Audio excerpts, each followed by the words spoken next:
மூன்றாம் உலகப் போர் தொடங்கி விட்டதா அஃபிஷியலா அப்படின்ற மாதிரி தான் எல்லா இடத்துலையும் நடக்குது.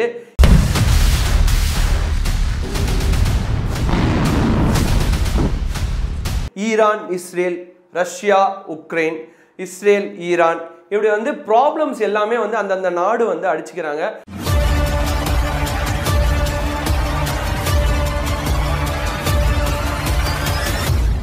அதில் இன்வால்வ் ஆகிருக்கு அமெரிக்கன், ரஷ்யா, சைனா, அப்புறம் வந்து இன்னும் நிறைய கண்ட்ரிஸ் எல்லாமே சேர்ந்து பார்த்தா கிட்டத்தட்ட வந்து இருக்கிற கண்ட்ரீஸில் ஒரு 15% of the countries already into the war.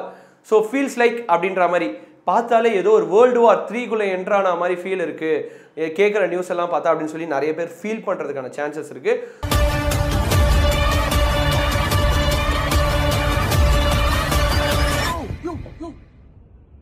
So அதுதான் நடந்துட்டு இருக்கு. ஸோ அதை பற்றி தான் இந்த வீடியோலையும் பார்க்க போகிறோம். அதுக்கு முன்னாடி வந்து ஒரு 3 முக்கியமான கொஸ்டின்ஸ் வந்து இந்த வீடியோவோட எண்டில் இருக்குது. அதையும் நீங்கள் மறக்காமல் பார்த்து அதுக்கான கமெண்ட்டை வந்து கண்டிப்பாக கமெண்ட் செக்ஷனில் மென்ஷன் பண்ணுங்கள். சூப்பராக பயங்கரமான கமெண்ட் மென்ஷன் பண்ணுறவங்களுக்கு ஒரு சர்ப்ரைஸான கிஃப்ட் இருக்குது.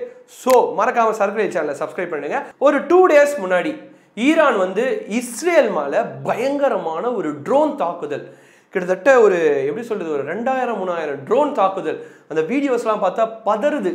ஒரு சைட்லேருந்து எடுக்கிறாங்க, எப்படியும் நம்ம இறந்துருவோம்னு தெரிஞ்சு போச்சு அவங்களுக்கு. ஸோ வீடியோ எடுத்து ரிலீஸ் பண்ணிட்டு இறந்துருக்காங்க நிறைய பேர். கிட்டத்தட்ட வந்து இஸ்ரேல் சொல்கிறது என்னென்னா 99% ஆஃப் த ட்ரோன்ஸை நாங்கள் அழிச்சிட்டோம். எங்களோட நாட்டுக்குள்ளே எங்களோட எல்லை பகுதிக்குள்ளே வரதுக்கு முன்னாடியே நாங்கள் சேட்டலைட்டை வச்சு அதை சர்ச் பண்ணி முடிச்சு விட்டுட்டோம். ஸோ வாய்ப்பு ரொம்ப கம்மி எங்களை அட்டாக் பண்ணுறது அப்படின்றாங்க. பட் வார் ஸ்பெஷலிஸ்ட் என்ன சொல்கிறாங்கன்னா அதுக்கான பாசிபிலிட்டிலாம் இல்லை. ஈரான் அட்டாக் பண்ண அந்த ட்ரோன் அட்டாக் வந்து ரொம்ப ரொம்ப பயங்கரமான அட்டாக்கு. ஆல்மோஸ்ட் 80% வந்து அவங்க அட்டாக் பண்ண இடம் வந்து சேதமாயிடுச்சு. ஸோ அதுக்கான பாசிபிலிட்டியே இல்லை. அவங்களோட ஆணிவேரையே வந்து ஈரான் ஆட்டி பார்த்துட்டாங்க. ஸோ இஸ்ரேல் இதுக்கு வந்து பதில் தாக்குதல் கண்டிப்பாக கொடுப்பாங்க. ஸோ வெயிட் பண்ணி பார்க்கணும் அப்படின்ற மாதிரி சொல்லியிருக்காங்க. இது எல்லாமே இந்த தாக்குதல் வார் எல்லாமே ஒரு பேசிக்கான எல்லை பிரச்சனை இல்லைனா லேண்ட் பிரச்சனை, இந்த மாதிரி பிரச்சனையை சுற்றி தான் நடக்குதே தவிர மக்களுக்கும் அப்படின்னு பார்த்தீங்கன்னா எந்த ஒரு விரோதமே இல்லாமல் தான் நடந்துட்டு இருக்கு. அடுத்ததா உக்ரைன், ரஷ்யா, இதை பற்றி நம்ம சொல்லவே தேவையில்லை. நியூஸ் பேப்பரில் வந்து ஒரு 2வது பகுதியில் 4வது காலமே டிஃபால்ட்டாக ஒதுக்கி வச்சுருவாங்க. என்னென்னா உக்ரைன் ரஷ்யாவை அட்டாக் பண்ணிச்சு, ரஷ்யா உக்ரைன் அட்டாக் பண்ணிச்சு. இன்றைக்கி வந்து பர்டிகுலராக இந்த ஒரு கோர்ட் அட்டாக் பண்ணாங்க, அவங்களோட பாம்பு ஸ்டேஷன் அட்டாக் பண்ணாங்க அப்படின்னு சொல்லி நியூஸ் டிஃபால்ட்டாக வந்துடும். ஸோ இந்த வார்லாம் எங்கே ஸ்டார்ட் ஆச்சு? கிட்டத்தட்ட வந்து 1961லேருந்து ரஷ்யாவுக்கும் யூஎஸுக்கும் ஆகாது. கோல்டு வார் அப்போவே நீடிச்சுது.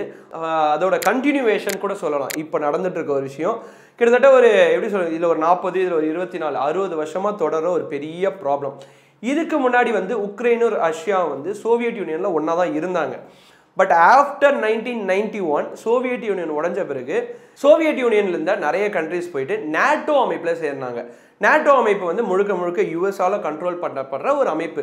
ஸோ ஆல்ரெடி யூஎஸ்ஏ ரஷ்யாவுக்கு ஆகாது அப்படின்றதுனால நேட்டோ அமைப்பில் வந்து உக்ரைனை சேர்க்காமல் பார்த்துக்கணும் அப்படின்றதுல வந்து ரஷ்யா ரொம்ப தெளிவாக இருந்தாங்க. அது மட்டும் இல்லாமல் ரஷ்யாவை சுற்றி இருக்க ஆல்ரெடி இருந்த நிறைய கண்ட்ரிஸ் எல்லாமே நேட்டோவில் சேர்ந்ததுனால உக்ரைனையும் சேர விட்டோம்னா நம்ம பார்டர்ஸ் எல்லாரையுமே சீல் பண்ணிடுவாங்க. சீல் பண்ணால் நம்ம இப்படி போகிறதுக்கு அப்படி வரத்துக்கு எல்லாமே பிரச்சனை ஆகிடும் அப்படின்றதுனால உக்ரைனை வந்து அங்கே இருக்கிற அரசியல்வாதிகள் நேட்டோவில் சேராதபடி பப்பட்ஸ் அப்படின்வாங்கள்ல, இந்த ஆட்டி வைப்பு அப்படின்வாங்கள்ல. ஸோ இவங்க சொல்கிற விஷயத்தை கேட்டு நடந்தால் நாங்கள் நிறைய காசு தரோம், நிறைய பொருளுதவி தரோம்னு சொல்லி ரொம்ப நாளாக உக்ரைனை வந்து ஹோல்ட் பண்ணி வச்சுருந்தாங்க. அது முடியாது.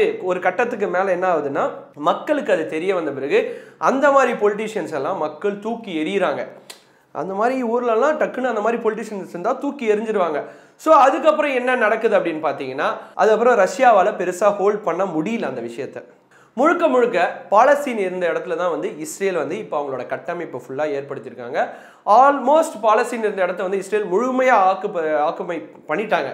இப்போ வந்து காசா அப்புறம் இன்னும் 2-3 பகுதியில் வந்து அங்கங்கே அதோட அமைப்பு இருக்கே தவிர அதையும் கண்ட்ரோல் பண்ணுறதுக்கு இஸ்ரேல் ரொம்பவே ட்ரை பண்ணுறாங்க. சிம்பிளாக இஸ்ரேல் வந்து என்ன நினைக்கிறாங்கன்னா பாலஸ்தீன் அப்படின்ற ஒரு மாகாணமே இருக்கக்கூடாது, நாங்கள் தான் ஃபுல் ஆக்குபேஷன் பண்ணணும் அப்படின்னு நினைக்கிறாங்க. பட் அதுக்கான போர் வந்து ரொம்ப தீவிரமாக நடந்துட்டு இருக்கு. நான் இப்போ சொன்ன 3 வார்லையும் சேர்த்து கிட்டத்தட்ட இஸ்ரேல், பாலஸ்தீன், லெபனான், அப்புறம் வந்து Iraq, Egypt, Syria, America, Saudi Arabia, இப்படி வந்து கிட்டத்தட்ட 8க்கும் மேற்பட்ட கண்ட்ரிஸ் வந்து இன்வால்வ் ஆயிருக்காங்க. இதெல்லாம் தவிர்த்து டோட்டலாக இந்த 3 வார்த்தையும் சேர்த்து இன்டைரக்டாக எவால்வ் ஆயிருக்குது சைனா, ரஷ்யா, அமெரிக்கா. ஸோ காமனாக பார்த்தீங்கன்னா அமெரிக்கா எல்லா இடத்துலையும் வந்து ஒரு ப்ராப்ளம் கிரியேட்டராக ஏதோ ஒரு இடத்துல ப்ராப்ளம் சால்வராகவாச்சும் நாங்கள் போய் அங்கே இங்கே இருப்போம் அப்படின்னு சொல்லியிருக்கிறாங்க. ஸோ ஆல்ரெடி வந்து ஒரு 10 கண்ட்ரிஸ் வந்து இப்போது கரண்ட் ஸ்டேட்டஸில் வாரில் இருக்கிறதுனால World War III அப்படின்ற அளவுக்கு வந்து எக்ஸ்போர்ட்ஸ்லாம் பேசுகிறாங்க. இதுக்கான பாசிபிலிட்டிஸ் ரொம்ப அதிகமாக இருக்குது. சப்போஸ் ரஷ்யா, சைனா, அமெரிக்கா இந்த இன்வால்மெண்ட்டில் டைரெக்டாக அடிச்சுக்க ஆரம்பித்து அவங்களோட வெப்பன்ஸை யூஸ் பண்ண ஆரம்பித்தாங்கன்னா வேர்ல்டு லெவலில் எக்கனாமி டவுன் ஆகும். அப்படி டவுன் ஆனால் பெரிய பெரிய countries including India import and export பாதிக்கிறதுக்கான சான்சஸ் நிறைய இருக்குது அப்படின்ற மாதிரி சொல்கிறாங்க. எனக்கு வந்து ஒரே ஒரு விஷயந்தான் புரியலை. ரொம்ப வருஷமாக ஒரு ஃபைட் நடக்குது, இதுக்கெலாம் வந்து ஒரு எண்டு கார்டு எந்த இடத்துல போய் போடுவாங்க அப்படின்ற மாதிரி எனக்கு சுத்தமாக புரியல. உங்களுக்கான 3 கொஷின்ஸ் என்ன அப்படின்னு பார்த்தீங்கன்னா, இதுக்கான எண்டு கார்டெலாம் என்னவா இருக்கும்? ஓகேவா? இப்போ நீங்கள் பார்க்குற இந்த இஸ்ரேல் பாலஸ்தீன், இஸ்ரேல் ஈரான், அப்புறம் வந்து உக்ரைன் ரஷ்யா போர்லலாம் என்ன மாதிரியான தீர்வு கொடுத்தா இவங்கெல்லாம் சைலண்ட்டாக இருப்பாங்கன்னு நீங்கள் நினைக்கிறீங்கன்றத மறக்காமல் கமெண்ட் செக்ஷனில் மென்ஷன் பண்ணுங்கள். This Vijay Karthik signing off. Tata bye bye, C you. மறக்காமல் சர்க்கிள் சேனலை சப்ஸ்கிரைப் பண்ணிவிடுங்க.